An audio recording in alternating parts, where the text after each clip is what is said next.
I'm Wolf from Healing Wolf Coaching, here to sip tea or coffee or water with you as we calm our nervous systems and we allow sensations of chronic pain or anxiety to just flow through and fade away. So that's today's topic, flow through and fade away. So let's let the air of a breath flow through our lungs. Breathe in through the nose and then exhale through the mouth. So flow to fade. This is the primary principle of recovery from any kind of protective sensations generated by unconscious mind, like chronic pain, anxiety, migraines, fibromyalgia, irritable bowel. There are lots of conditions where you got to let it flow to fade. Some people say feel to heal. I say flow to fade because we're letting those sensations flow through us. We're aware of them and we're aware that they're just energy. And we're allowing ourselves to step back as they flow through us and observe them and encourage them to do whatever they feel like they need to do so they can flow and fade. It's like water. If water gets poured on your head, you let the water run down. What are you going to stop the water? Maybe you get a towel.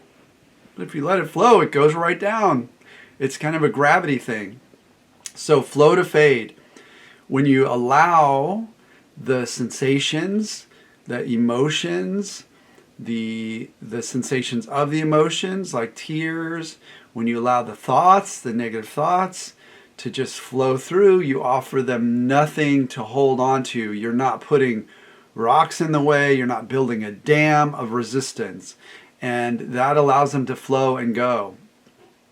So on this journey, it might be helpful to just hold that in your head, flow and fade.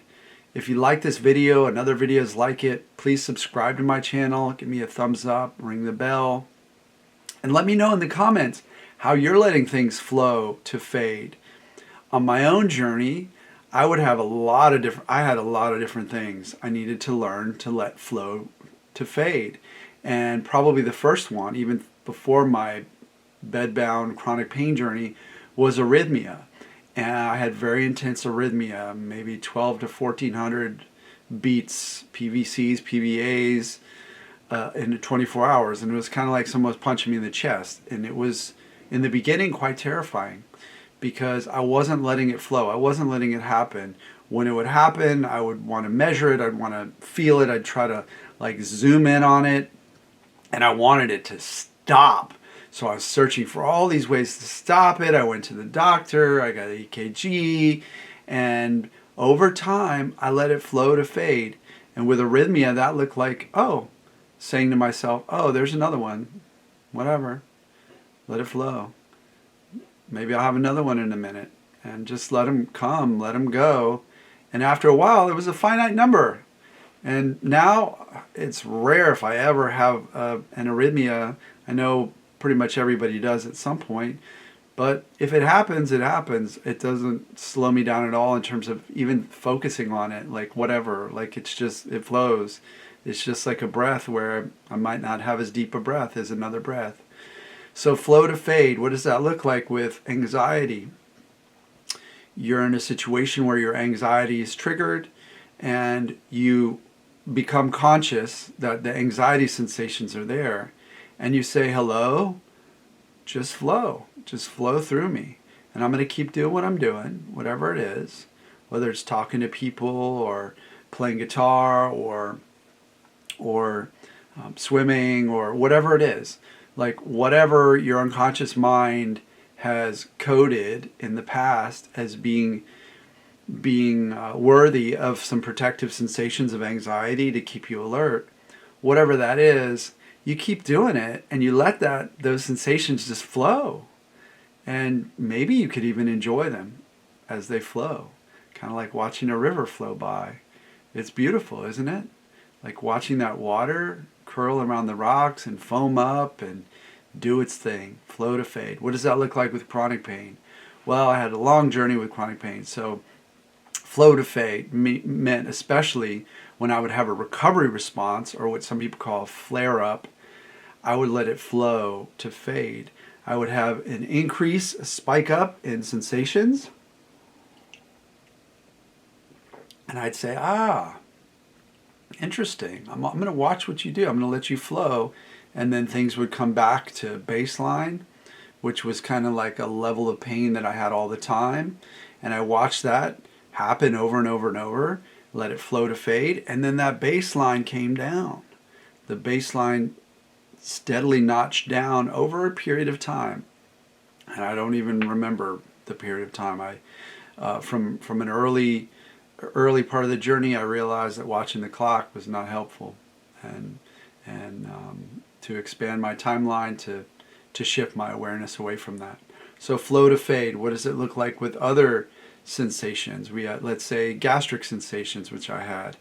So my gastric sensations were gastritis and acid that would come up, and so it was painful in my gut area.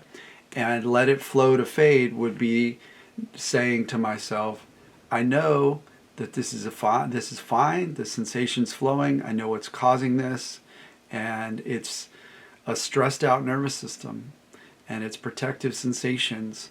My body was in fight or flight so much that it wasn't wanting me to be in a digestive mode. One of the things in fight or flight, or a hyperactive nervous system, sympathetic state, that happens is your digestion stops or slows down. So that's what was happening. Once I knew that, flow to fade. Yes, I took some supplements that would make it feel a little bit better, but really the mindset work was what got it to fade when I let it flow. And when I say let it flow, I'm also saying let it fearlessly flow. So you might have fear in the beginning, and that's fine. The fear comes, it's like a quick reaction, and you have the fear, and then you let it flow. You realize the fear is there, you flow to fade. Flow fearlessly by. So with the arrhythmia, once I realized that arrhythmia was not causing me any harm at all, I just said, okay, fine. Flow to fade, let it happen. And so there wasn't any fear anymore. And the fear had been causing more and more arrhythmia. The fear had been causing more and more pain because I got afraid of the sensation. So when you let it flow fearlessly, or with as little fear as possible, then that fading process will happen more quickly and on a level that's more lasting, and will bring you to where you want to be in your recovery. So let me know in the comments how you're letting it flow to fade, and how your fear levels, as you watch it flow to fade, how you've noticed your fear levels. Because in my case, I noticed that the fear levels dropped the more I watched, the more I let it flow to fade. And so that was really breakthrough moment for me of like, wow, gosh, yeah, when the fear fades, then I'm getting a lot less of this stuff. And then just continue to get better and better, as you will continue to get better and better. If you need a help, if you need a guide, if you need a coach, I'm at healingwolfcoaching.com, and I have a free consult call, which is kind of like you tell me what's going on, and I'll tell you my thoughts about a strategy we can put together for a course of sessions where I'll be coaching you, and you'll be in charge of directing the sessions, but you're going to give me the direction that you really want to go in terms of what you want to work on first, and all the specifics of that, and then we'll move forward with the plan, and I'll take care of the navigation, so to speak. So I'll see you there. If you also would like to sign up for my mailing list on my website, you get a free somatic meditation, which is a very powerful tool on your recovery road. Thanks for watching. See you next time.